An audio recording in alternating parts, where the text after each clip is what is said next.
Ma'asyiral muslimat yang dimuliakan Allah Subhanahu wa taala. Allah Subhanahu wa taala berfirman, kullu nafsin dha'iqatul maut. Setiap jiwa itu pasti mengalami kematian. Walaupun seseorang itu berusaha menjauh dari kematian, bahkan sekiranya membentengi dirinya dari kematian dengan benteng-benteng yang sangat kokoh sekalipun, tetap saja yang namanya kematian itu akan datang menjemputnya. Ainama takunu yudrikumul mautu walau kuntum fi burujim musayyadah. Dimanapun kalian berada, kata Allah Subhanahu wa ta'ala, sekalipun kalian berada di balik benteng yang kokoh pun, pasti kematian akan menjemput kalian. Karena yang namanya kematian itu sebuah kepastian. Tidak ada manusia satu pun di permukaan bumi ini yang tidak atau kebal dengan kematian. Hatta para nabi sekalipun, semua pasti akan disentuh dengan kematian.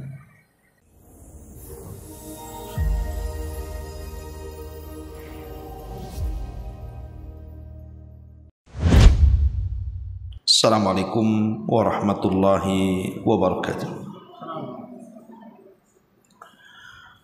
Alhamdulillah, alhamdulillahi rabbil alamin,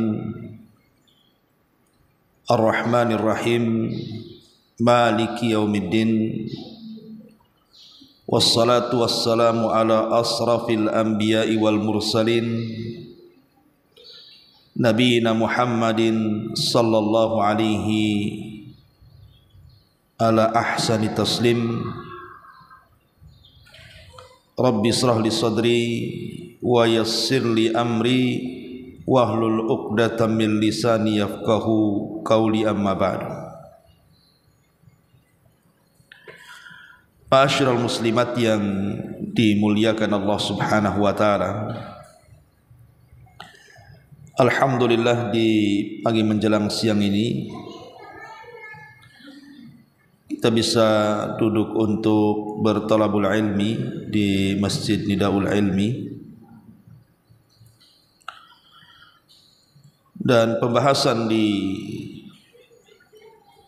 pagi menjelang siang ini kita akan membahas seputar kematian. Ma'asyiral muslimat yang dimuliakan Allah Subhanahu wa taala. Allah Subhanahu wa taala berfirman, kullu nafsin dha'iqatul maut. Setiap jiwa itu pasti mengalami kematian.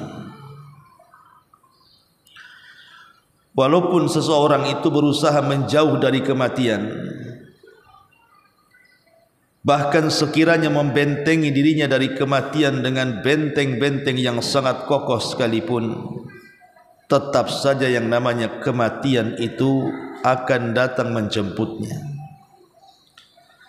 Ainama takunu yudrikumul mautu walau kuntum fi burujim musayyadah.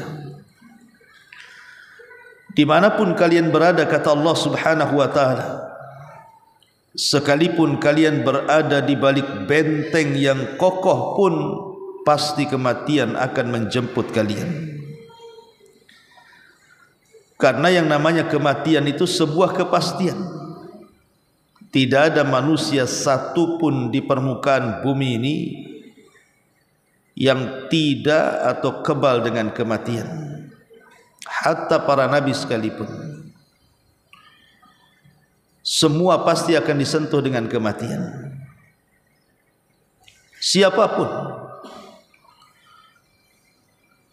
baik dia orang kaya ataupun orang miskin, baik dia pejabat ataupun rakyat, baik dia orang mulia ataupun orang hina, dan begitu seterusnya. Kematian itu tidak pernah melihat orang.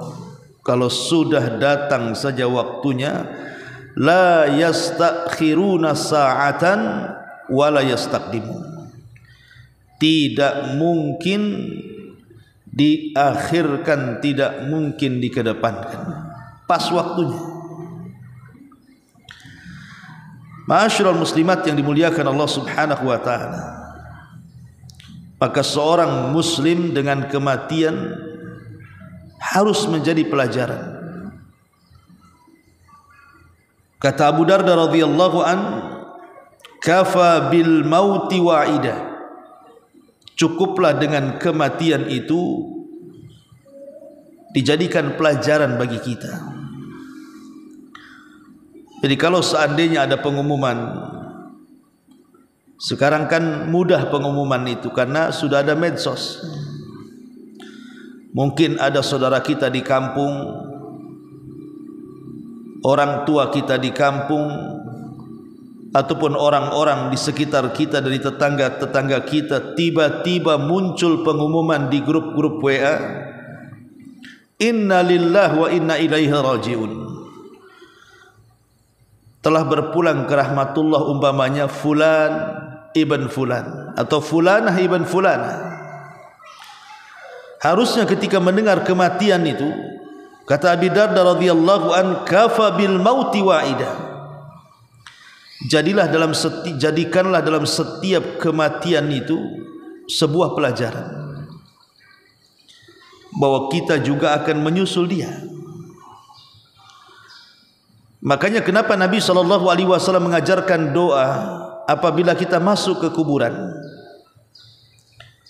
yang terkandung dalam setiap salam kita ketika masuk dalam kuburan, assalamu alaikum ya ahlal kubur wa inna bikumul lahikun nas'alullahu lana wa lakumul afiyah. Keselamatan bagi kalian wahai penduduk kubur, sesungguhnya kami juga akan menyusul kalian, dan kami meminta serta untuk kalian agar Allah Subhanahu wa taala mengampuni dosa-dosa kita dan kalian. Lihat, Nabi SAW mengajarkan wa inna bikumul lahikun, bahwa kita juga akan menyusul kalian. Artinya kita ini sedang berada di antrian kematian. Boleh jadi bulan kemarin si fulan, minggu kemarin si alan, boleh jadi hari ini kita tidak tahu. Karena kematian itu akan terus membayang-bayangi setiap manusia. Manusia tidak mungkin lari dari kematian, karena kematian sebuah kepastian. Ma'asyiral muslimat yang dimuliakan Allah Azza wa Jalla, dari sini jangan sampai kita lalai,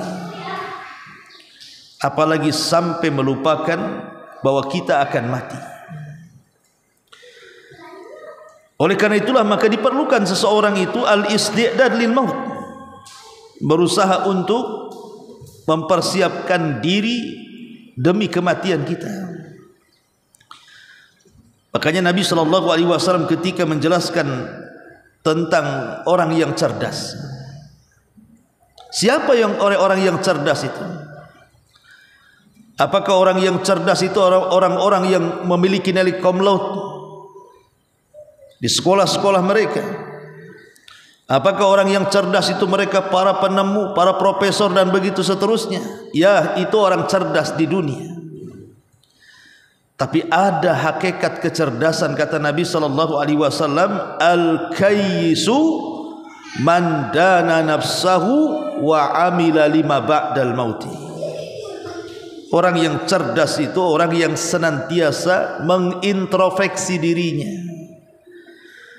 di mana hari yang sekarang kita lalui harus lebih baik daripada hari kemarin, di mana hari esok harus lebih baik daripada hari ini. Itulah orang yang senantiasa introspeksi. Kata Nabi SAW, al-kayyisu man dana nafsah. Yang kedua, wa amila lima ba'dal maut, dan orang-orang yang senantiasa mempersiapkan dengan amal-amal terbaiknya untuk setelah kematiannya. Itulah orang yang cerdas. Makanya Al-Hafidh Ibn Rajab rahimahullahu ta'ala Beliau mengatakan al-wajibu 'alal 'abdi al-isti'dadu lil mauti qabla nuzulihi bil a'malis salihati wal mubadarati ila dhalik. Maka kewajiban seorang hamba, kata beliau, adalah mempersiapkan diri untuk kematian sebelum datangnya dengan cara memperbanyak amal saleh dan segera melakukan amal saleh. Ma'asyiral muslimat yang dimuliakan Allah Subhanahu wa taala,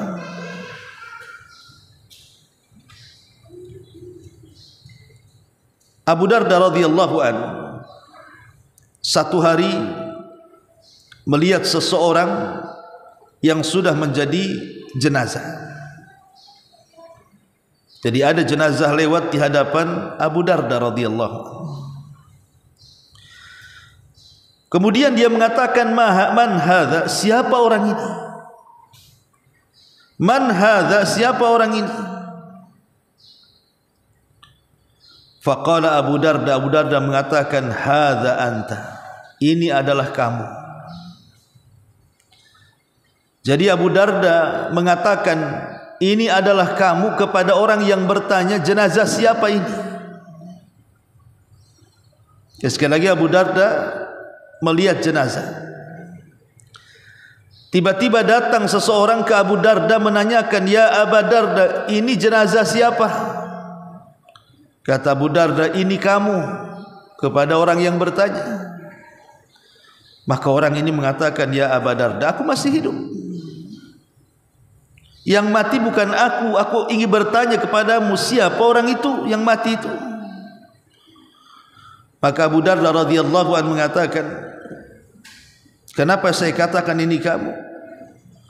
Karena Allah mengatakan, innaka mayyitun wa innahum mayyitun, engkau akan mati sebagaimana dia sudah mati. Ya memang orang itu yang mati, tapi engkau juga akan menyusul dia.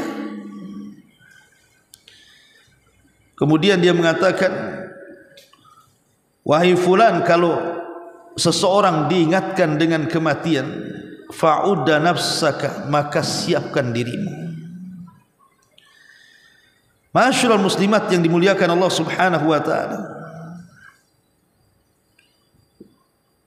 Wahab Ibn Munabbih rahimahullahu taala, beliau mengatakan, yunadi munadin abna'u sittin uddu anfusakum fil mauti. Kata Wahab Ibn Munabbih, dia mengatakan, kalau seandainya ada orang yang memanggil diri kalian, wahai orang-orang yang usianya sudah 60 tahun, persiapkan diri-diri kalian dari kematian. Wahai orang-orang yang berusia 60 tahun, persiapkan diri-diri kalian untuk kematian. Kenapa Wahab bin Munabbih mengatakan seperti itu? Karena Nabi SAW membatasi usia umat Islam itu 60 sampai 70 tahun. Maka dia mengatakan seperti itu. Dan perkataan yang sama dikatakan oleh Sufyan Ats-Tsauri rahimahullahu taala, man balagha sinna Rasulillah sallallahu alaihi wasallam falyattakhid nafsahu kafana. Siapa yang usianya sudah sama dengan usia Nabi. Berapa usia Nabi? 63 tahun. Kata Sufyan Ats-Tsauri, falyattakhid nafsaha kafanan, sebaiknya belilah kafan, siapkan kafan untuk mengkafaninya. Lihat bagaimana para ulama salaf mengingatkan dari segi usia. Tapi bukan berarti kemudian persiapan kematian itu kalau sudah usianya 60 tahun, tidak. Para ulama ini hanya melihat dari segi sabda Nabi SAW bahwa usia umat itu dibatasi 60 sampai 70 tahun. Yang namanya persiapan kematian ya sebelum itu. Dari sekarang kita harus menyiapkan kematian, baik usia kita masih 30, 40, 50, Karena yang namanya kematian itu tidak pandang usia. Cuman umumnya kalau orang sudah usia 60 tahun ke atas itu lebih dekat dengan kematiannya. Ma'asyiral muslimat yang dimuliakan Allah Subhanahu wa taala. Rabi ibn Khaytham rahimahullahu taala. Rabi ibn Khaytham dia mengatakan aksiru dzikra hadzal mauti fa innahum lam tazuqu qablahu mithlah. Kata Rabi ibn Khaytham, ingatlah kalian atau perbanyaklah oleh kalian ingat akan kematian ini, karena kalian tidak akan merasakan yang seperti kematian. Kenapa kemudian beliau mengingatkan soal sakaratul maut? Karena sakaratul maut itulah yang menghancurkan seluruh kenikmatan yang pernah kita kumpulkan di dunia. Kalau semasa muda kita kumpulkan berbagai macam kenikmatan dunia, kita ingin lahan tanah, kita beli lahan tanah. Kita ingin rumah, kita bangun rumah. Kita ingin kendaraan, kita beli kendaraan. Kita ingin pakaian yang enak, kita belikan pakaian yang bagus, yang mewah, tas dan begitu seterusnya. Ketika kita masih hidup, semua kenikmatan itu bisa kita gunakan. Tapi kalau datang sakaratul maut, maka semua kenikmatan dunia itu hanya tinggal kenangan. Karena semua akan ditinggalkan dan tidak mungkin akan dibawa ke dalam kuburan. Karena kalau ada orang yang mati itu, yang akan mengikuti adalah tiga perkara. Satu, keluarganya. Dua, hartanya. Dan tiga, amalannya. Adapun hartanya, maka dengan semata-mata kematiannya terputuslah dari dia. Adapun keluarganya semata-mata dikuburkan di liang lahat, maka keluarganya akan meninggalkan dia. Adapun amalannya, inilah yang akan masuk ke dalam kuburannya. Idza mata ibnu Adam in qata'a amaluhu illa min salasin sadaqatin jariyah aw ilmin yuntafa'u bihi aw waladin salihin yad'ulahu. Kalau anak Adam itu meninggal dunia, maka tidak ada yang dibawa kecuali tiga perkara: ilmu yang bermanfaat, sedekah yang mengalir, dan anak saleh yang mendoakan orang tua setelah kematiannya. Ma'asyiral muslimat yang dimuliakan Allah Azza wa Jalla, dikatakan dari ucapan Ka'ab al-Akhbar radhiyallahu anhu. Apa kata Ka'ab al-Akhbar, seorang rahib di zaman Umar yang masuk Islam? Man arafal mauta hanat alaihi masaibat dunya wa humumuha. Siapa yang mengenal kematian, siapa yang terus ingat kematian, siapa yang terus membayang-bayangi dia dengan kematian, maka akan merasa ringan musibah-musibah dunia dan juga musibah-musibah yang selama ini membuat gundah gulana. Kata beliau, di antara manfaat mengingat kematian adalah akan meringankan musibah-musibah dunia. Karena begini, bagi seorang mukmin, kematian itu istirahat bagi dia. Sebagaimana Nabi SAW mengatakan bahwa seseorang itu kalau meninggal dunia, imma mustarih atau mustarah minhu. Bisa saja dia yang beristirahat atau orang lain yang beristirahat. Jadi kalau orang meninggal tubuh, cuman dua saja masalahnya: dia yang beristirahat dari kematian atau orang lain yang beristirahat dari kematiannya. Kalau dia yang beristirahat, bersyukurlah dia. karena dia meninggalkan dunia yang penuh dengan bala bencana dan musibah yang tidak kunjung berhenti pada kehidupannya. Tapi kalau orang lain yang istirahat dari kematiannya, celaka dia, karena bukan dia yang beristirahat, orang lain yang beristirahat. Berterima kasih kepada Allah atas kematiannya, karena ketika dia hidup dia selalu berlaku jahat, ketika dia mati orang lain senang istirahat dari dia. Sekarang tinggal pilih saja, Bu, kalau kita meninggal itu kita yang beristirahat atau orang lain yang beristirahat dari kita. Lah, kematian seorang mukmin itu adalah mustarih, berarti terputusnya dari dunia itu betul-betul dia menghadapi kehidupan yang akan terus di atas kenikmatan. Dia akan beristirahat. Betullah ucapan manusia yang mengatakan, mari kita antar jenazah ini ke tempat peristirahatan yang terakhir. Kalau kalimat ini ditunjukkan kepada seorang mukmin yang selalu beramal saleh, betul. Tapi kalau kalimat ini ditunjukkan kepada orang jahat, ingat, kuburan itu bukan akhir perjalanan dia, bukan akhir tempat peristirahatan dia. Justru dia akan mempertanggungjawabkan semua yang dilakukan dia selama di dunia, apakah baik ataukah buruk. Makanya di sini Ka'b al-Akhbar mengatakan bahwa man arafal mauta hanat alaihi masaibud dunya. Siapa yang ingat kematian maka hilanglah masalah-masalah dunia. Masyarul muslimat yang dimuliakan Allah Azza wa Jalla, Umar bin Abdul Aziz rahimahullahu ta'ala mengatakan,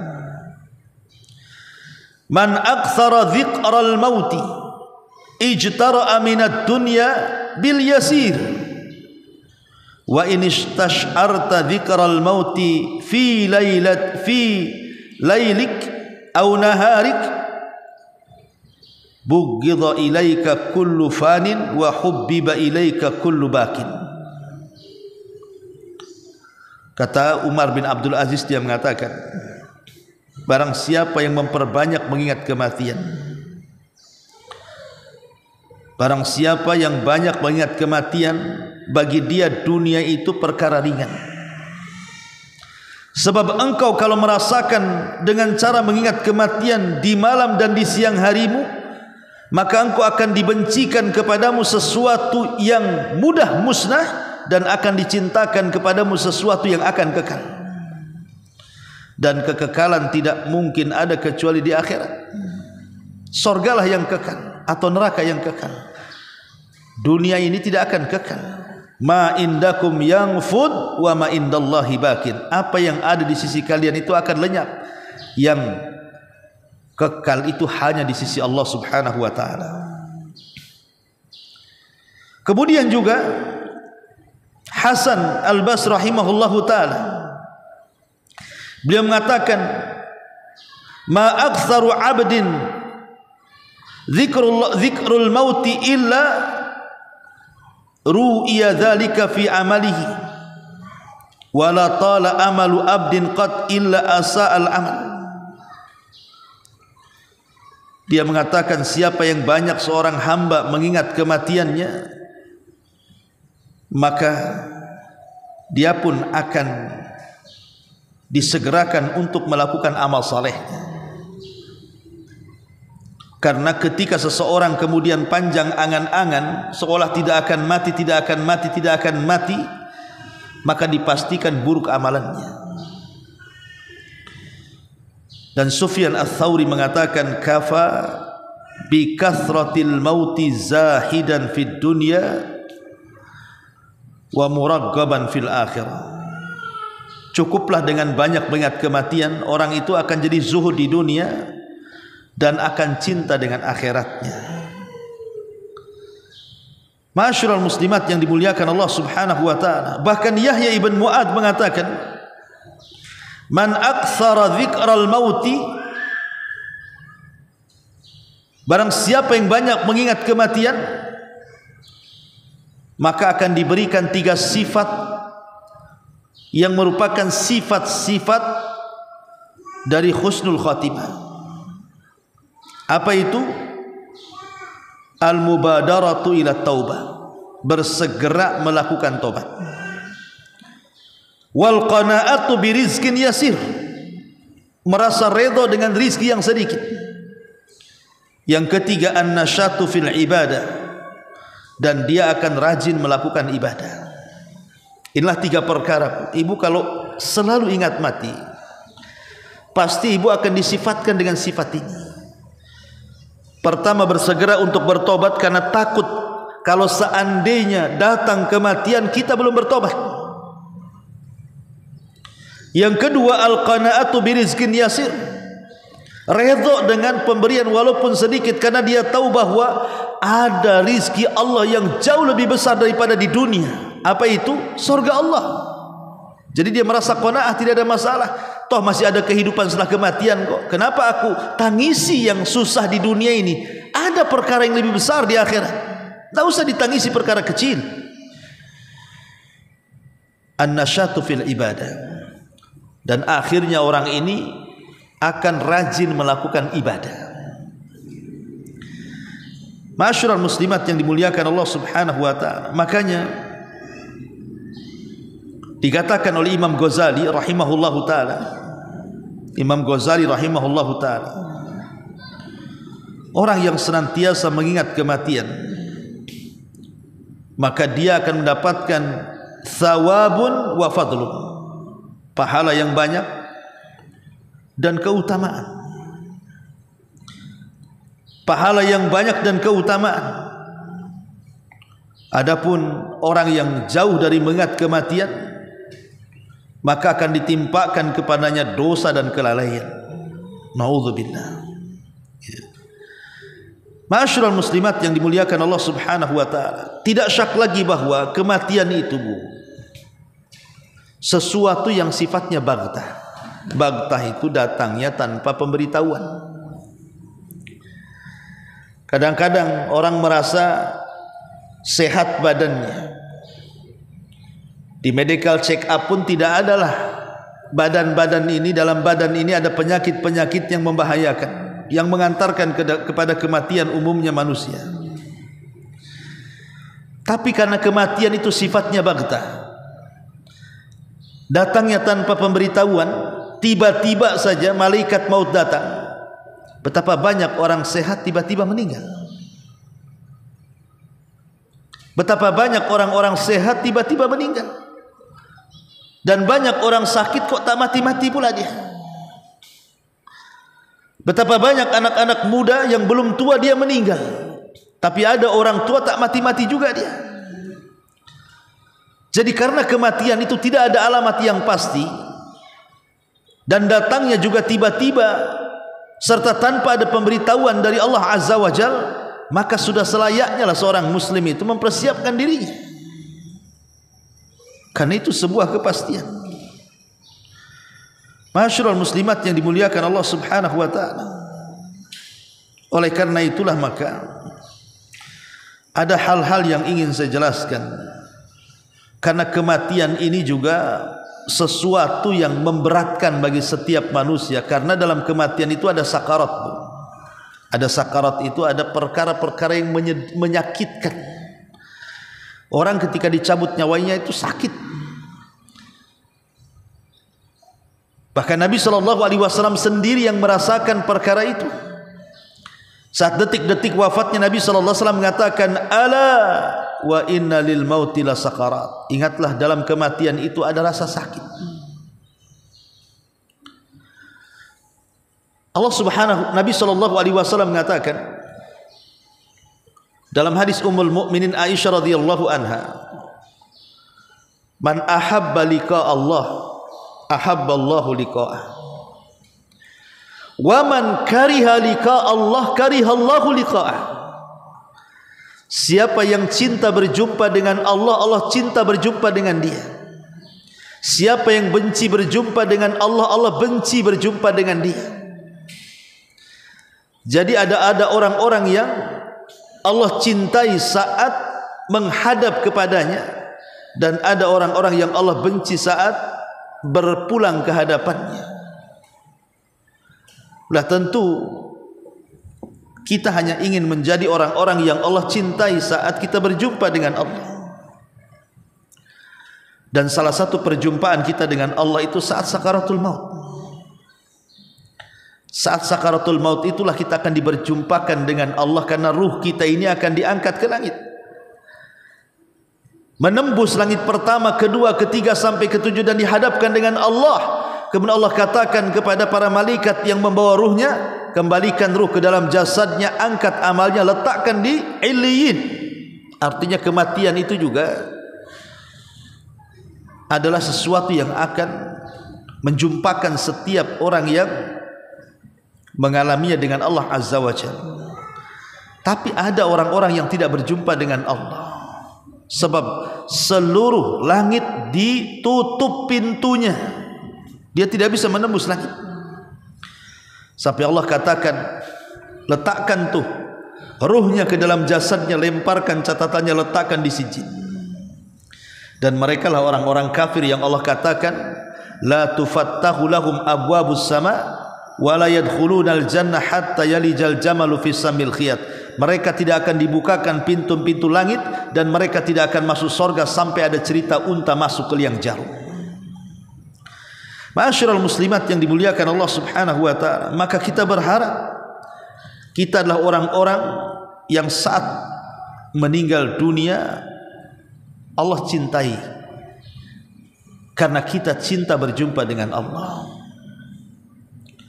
Dan Nabi SAW mengatakan, man aradallahu al-abda khairan ajjalallahu uqubatah.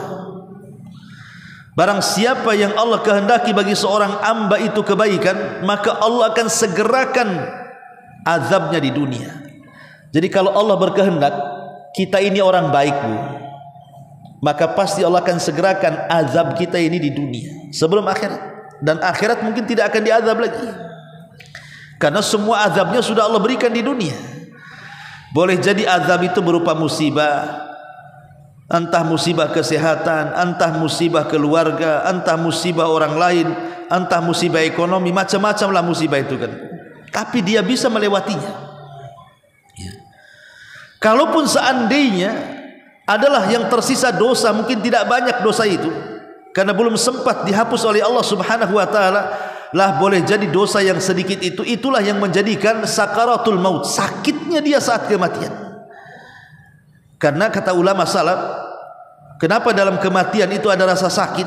Kalau dia seorang mukmin, boleh jadi itu sisa-sisa dosanya, supaya Allah Subhanahu wa taala menghapuskan dosanya di dunia dan tidak membawa dosa ke akhirat.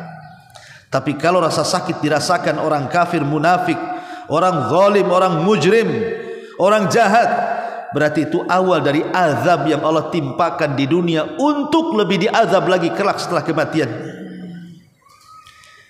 Ma'asyiral muslimat yang dimuliakan Allah Azza wa Jalla, dari sini kita tahu bahwa kalau Allah menghendaki kebaikan, Allah segerakan hukumannya di dunia, maka bersabarlah. Kalau Allah Subhanahu wa taala menimpakan banyak musibah kepada kita, bersabar, karena sabar itu salah satu jalan meringankan kematian kita, meringankan saat sakaratul maut kita. Karena sabar ini pahalanya besar. Innama yuwaffas sabiruna ajrahum bighairi hisab. Pahala orang yang sabar tanpa hisab.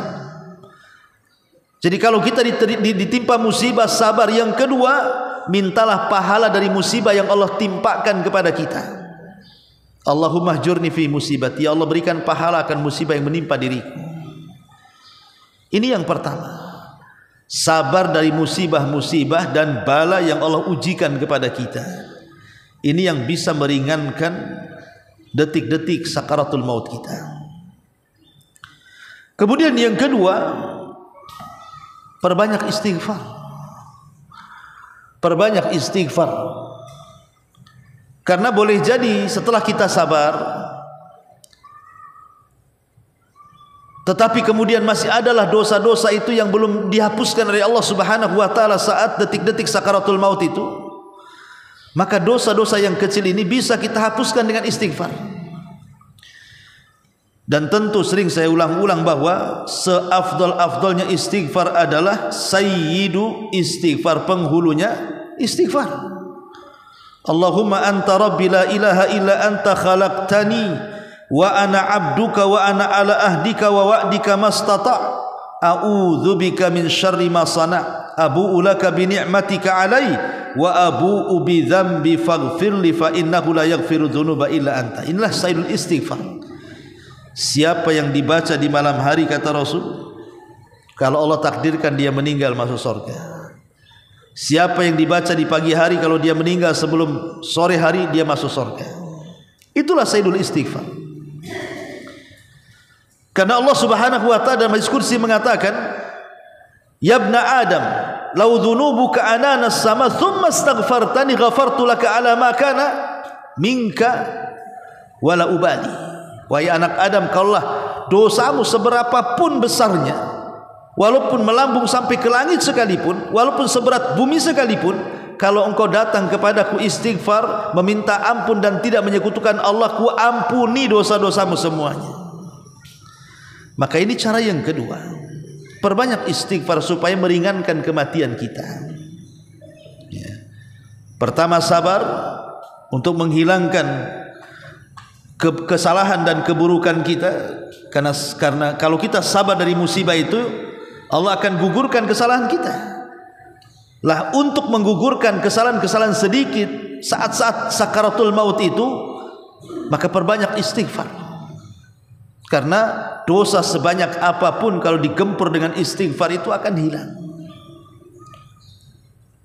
Dan tentu mentauhidkan Allah, tidak menyekutukan Allah Subhanahu wa taala. Kemudian yang ketiga, hindari hak-hak orang lain. Kalau bisa kita kembalikan hak-hak orang lain, terutama masalah utang piutang. Karena kita tahu bahwa orang yang ketika kematiannya dijamin tidak akan merasakan sakit adalah para syuhada. Para syuhada itu ketika meninggal tidak akan merasakan sakitnya, kecuali dia punya hutang. Kecuali dia punya hutang. Kalau dia punya hutang, kata Nabi SAW, yughfar, diampuni, asyahid kulla dzambin, setiap orang yang mati syahid setiap dosanya diampuni, illa dain, kata Rasul, kecuali kalau dia punya hutang. Maka sebelum datang kematian itu, alunasi hutang. Hak-hak yang berkenaan dengan orang lain, minta kehalalannya. Dengan cara apa? Kembalikan haknya. Jadi inilah 3 perkara, kata para ulama, yang bisa meringankan detik-detik sakaratul maut setiap hamba. Bersabar dari musibah, kemudian perbanyak tobat dengan memperbanyak istighfar, kembalikan hak-hak manusia. Ma'asyiral muslimat yang dimuliakan Allah Azza wa Jalla, saya ingin menjelaskan sedikit tentang kisah-kisah para ulama salaf. Bagaimana mereka saat detik-detik wafatnya. Berkata Yahya ibn Adam rahimahullahu ta'ala, berkata Yahya ibn Adam rahimahullahu ta'ala, ketika datang kematian kepadanya, masuklah Sufyan Ats-Tsauri rahimahullahu ta'ala. Kemudian dia pun seolah-olah mengerung kesakitan karena sakit yang dideritanya. Maka Sufyan Ats-Tsauri mengatakan, kenapa engkau seperti seolah-olah kesakitan? Maka dia mengatakan, fa wallahi lawaditu anni mutu sa'a, demi Allah, kalau aku memang berkehendak, aku ingin kematianku ini tidak terlalu lama, sekejap saja. Begitu para ulama salaf tahu. Sebab kita lihat ada orang-orang yang diuji itu tidak mati-mati, tapi dikomakan. Kan ada orang yang dikomakan itu bertahun-tahun kan Bu, berbulan-bulan dia koma, nggak mati-mati juga, ya sehat tidak, mati juga tidak, antara hidup dan mati orang koma. Makanya kemudian Yahya ibn Adam mengatakan, lawadidtu anni mutu sa'ah, kalau bisalah kematianku ya Rabb, segerakan, jangan dilambatkan ataupun dilama-lamain. Ma'asyiral muslimat yang dimuliakan Allah Azza wa Jalla. Kemudian ketika Ibrahim An-Nakhai rahimahullahu taala sedang sakit, faqalu, maka sahabat-sahabatnya mengatakan, ya Aba Imran ma yubki. Jadi Ibrahim An-Nakhai saat sakit itu dia menangis. Jadi orang-orang di sekitarnya dari kerabat dan sahabatnya mengatakan, apalah yang membuat engkau menangis wahai Aba Imran, kunyah daripada Ibrahim An-Nakhai ini. Qala, maka kata Ibrahim An-Nakhai, wa kaifa la abki wa ana antadiru rasulan min rabbi yubashshiruni imma bihadihi wa imma bihadihi. Bagaimana tidak nangis aku, kata Ibrahim An-Nakhai. Bagaimana aku tidak menangis, sementara aku ini tinggal nunggu saja utusan dari Allah Subhanahu wa taala yang akan menghabarkan kepadaku dengan berita yang baik atau dengan berita yang buruk. Maksudnya malaikat maut. Itulah ketakutan para ulama, padahal mereka ulama lah. Ibrahim An-Nakhai itu ulama dunia Bu, ulama dunia, ulama yang alim, zahid, wari', dipuji para ulama. Tapi saat kematiannya dia mengatakan, bagaimana aku tidak menangis sementara aku sedang menunggu utusan Allah yang membawa berita kepadaku dengan berita kebaikan atau berita keburukan. Harusnya kita yang takut seperti itu, bukan mereka. Ma'asyiral muslimat yang dimuliakan Allah Azza wa Jalla. Bahkan Yunus ibn Ubaid rahimahullahu ta'ala, dia pun menangis. Kemudian dikatakan kepada Yunus ibn Ubaid, wa ma yubkika ya Aba Abdillah, apa yang membuat anda menangis wahai Aba Abdillah? Ini kunyah daripada Yunus ibn Ubaid. Kemudian dia mengatakan, qadamayya lam tughbara fi sabilillah, aku menyesal kenapa kedua kakiku tidak digunakan untuk jihad di jalan Allah dan tersentuh debu-debu para mujahidin, katanya. Subhanallah, ya. Ma'asyiral muslimat yang dimuliakan Allah Subhanahu wa taala. Umar bin Abdul Aziz saat kematiannya atau detik-detik wafatnya, qala, dia mengatakan, ajlisuni, aku ingin duduk. Karena dia berbaring, dia mengatakan, aku ingin duduk, tolong dudukkan aku. Fa'ajlasuhu, maka orang-orang pun berusaha mendudukkan Umar bin Abdul Aziz. Faqala, maka dia mengatakan, ilahi alladhi amartani faqasartu wa nahaitani fa'asaitu walakin aqulu la ilaha illallah, thumma rafa'a ra'sah fa'abbada an-nadhara wa qala inni la ara hadaratan ma hiya bi insin wala jin, thumma qubida min sa'atihi. Umar bin Abdul Aziz ketika sudah didudukkan dari baringnya, kemudian ditahan oleh orang-orang yang membantu mendudukkannya, tiba-tiba Umar bin Abdul Aziz mengatakan, ilahi Tuhanku, sayalah orang yang kau perintah tetapi aku remehkan perintahmu, sayalah orang yang kau larang tapi aku bermaksiat dari laranganmu. Akan tetapi ya Rabb, aku hanya bisa mengucapkan kalimat la ilaha illallah. Kemudian dia pun memandang dengan pandangan yang kosong. Kemudian dia mengatakan, sungguh telah datang di hadapanku makhluk yang bukan jin ataupun manusia, dialah malakul maut. Maka sesaat setelah itu Allah cabut nyawa Umar bin Abdul Aziz. Lihat bagaimana penyesalan seorang Umar bin Abdul Aziz, pemimpin yang dikatakan Imam Mahdi oleh sebagian ulama karena keadilannya, karena kealimannya, karena kezahidannya. Tapi lihat dia mengatakan, ana allazi amartani faqasartu wa nahaitani fa'asaitu. Saya orang yang kau perintahkan ya Rabb, tapi aku meremehkan perintahmu. Saya orang yang engkau larang ya Rabb, tapi aku yang melanggar larangan. Sampai dia ketakutan dari perkara-perkara itu. Tapi dia berusaha mentauhidkan Allah di akhir hayatnya, dan dia pun mengucapkan la ilaha illallah.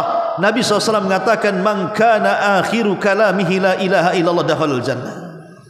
Siapa yang akhir ucapannya kalimat la ilaha illallah, dipastikan dia masuk surga.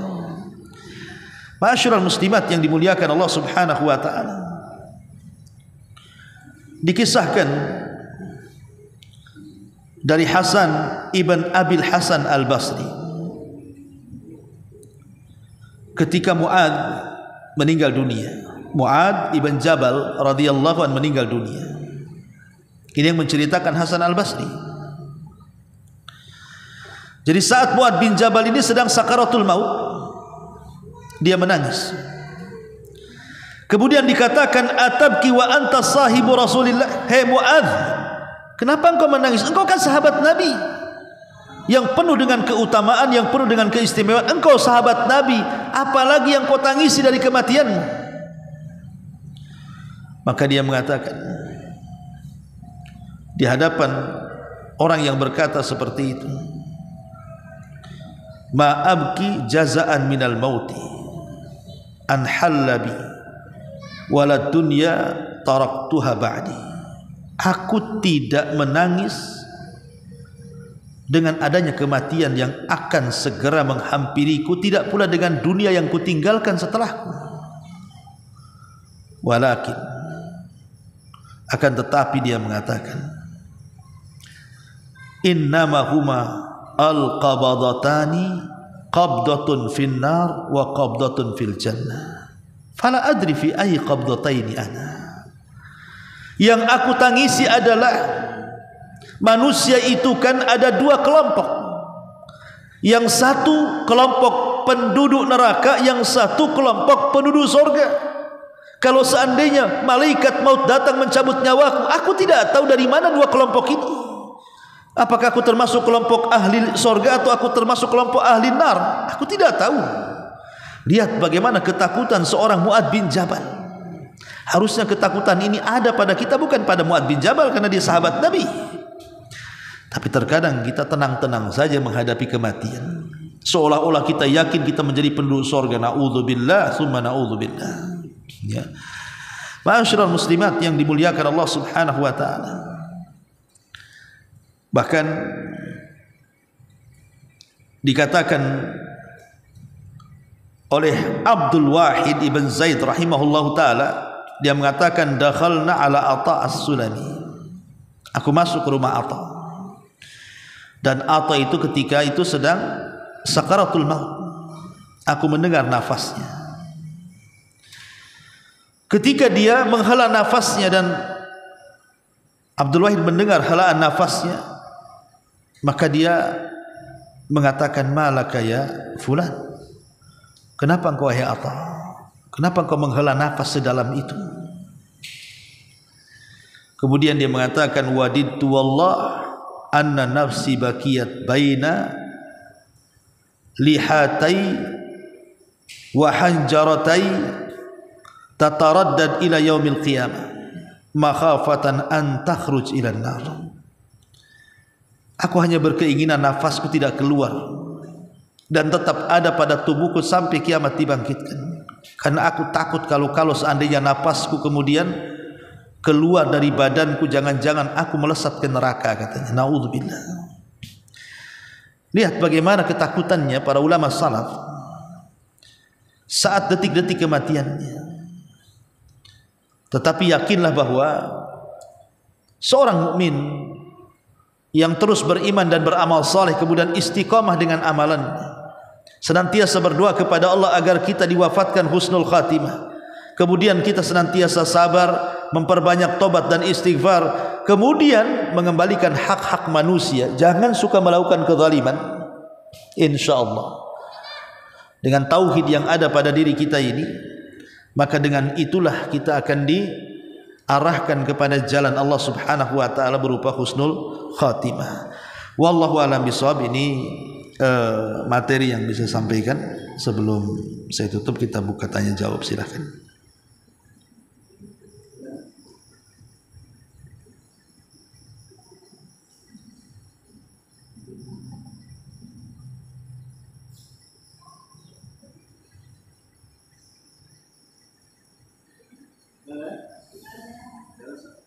Alhamdulillah.